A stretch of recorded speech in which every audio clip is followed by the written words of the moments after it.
19.02.08 dari Prodi D3 Manajemen Perusahaan Universitas Dharma Andalas. Kali ini saya akan menjelaskan mengenai kasus yang berjudul kompensasi sumber daya manusia, yaitu pengaruh sistem kompensasi finansial terhadap kinerja karyawan tetap divisi penjualan PT Sinar Sosro.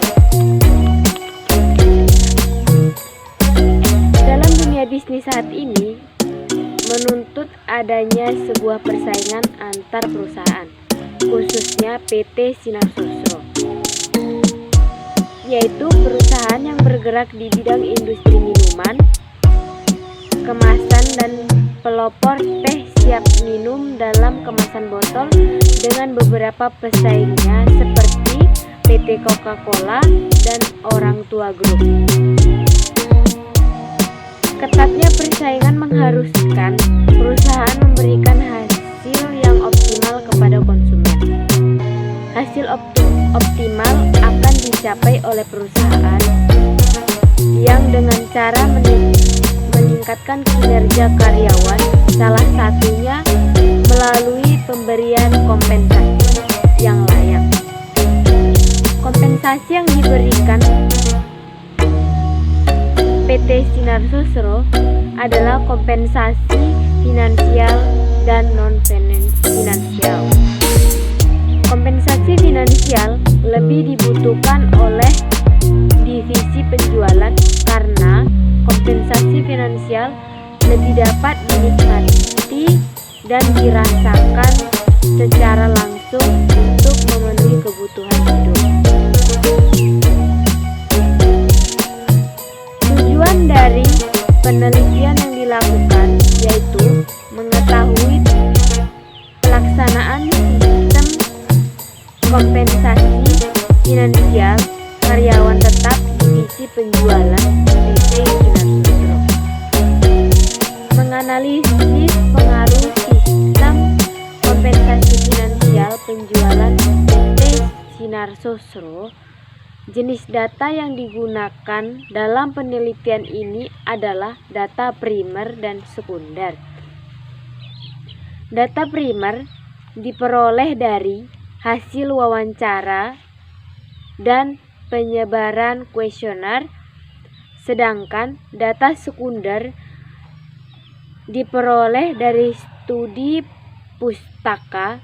Metode pengambilan sampel pada penelitian ini menggunakan metode sensus, yaitu populasi merupakan metode probability sampling. Analisis data yang digunakan adalah analisis deskriptif dan analisis regresi linear berganda. Pengolahan data menggunakan bantuan software SPSS versi 15 for Windows. Berdasarkan hasil uji F menunjukkan bahwa seluruh sistem kompensasi finansial seperti gaji, bonus, insentif, THR, asuransi, dan fasilitas kantor bersama-sama mempengaruhi kinerja karyawan.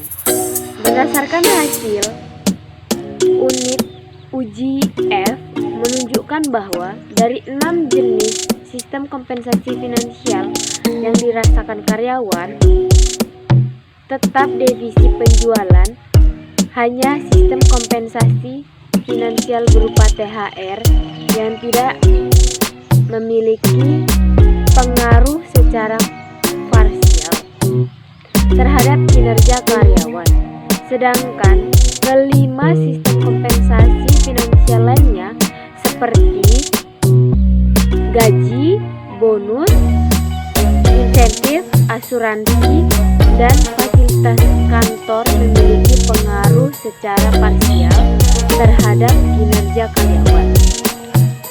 Dilihat dari nilai koefisien dalam persamaan regresi dinyatakan bahwa urutan faktor kompensasi finansial yang paling berpengaruh terhadap sampai yang paling sedikit berpengaruh terhadap kinerja karyawan, yaitu intensif, asuransi, bonus, gaji, dan fasilitas kantor, dan THR.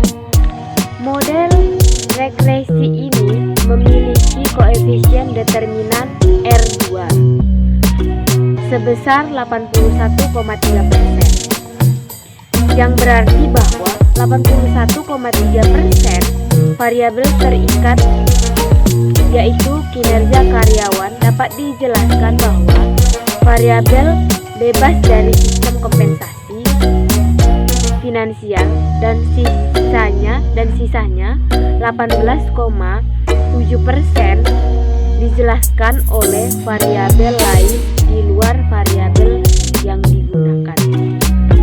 Sekian yang dapat saya jelaskan atau saya presentasikan mengenai studi kasus kompensasi sumber daya manusia.